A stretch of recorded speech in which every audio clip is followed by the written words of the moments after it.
राजकारणात जेव्हा आलो ना, मागच्या भाषणात बोललो, सगळं वेल इस्टॅब्लिश होऊन मी राजकारणात चांगल्या प्रकारे स्वतःचं घर व्यवस्थित करून मी राजकारणात उतरलो. चांगल्या प्रॉपर्टी, उगले काकाला माहिती आहे, प्रॉपर्टी प्लॉटचे बिझनेस वगैरे वगैरे, चांगला पैसा, घर, गाड्या ह्या माझ्या सोड राजकारणाच्या पूर्वीच आहेत. आजही तेव्हाचीच प्रॉपर्टी भरपूर माझ्याजवळ पडलेली आहे राजकारणात येण्यापूर्वीची. आणि मी आज माझं ओपन चॅलेंज आहे, ओपन चॅलेंज, की तेव्हाची प्रॉपर्टी आणि आताच्या प्रॉपर्टीमध्ये काय काय मी केलं, कोणीही केलं तर माझा दरवाजा खुल्ला आहे, माझं सगळं खुल्लं आहे पाहण्यासाठी आणि तपासण्यासाठी.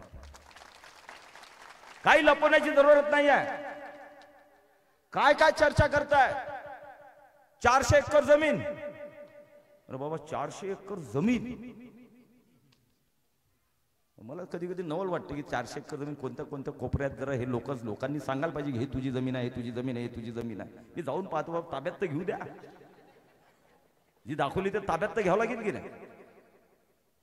कोणते कोणते मुंबईत फ्लॅट बंगले आहेत, हिव आहेत, एक जरी दाखवला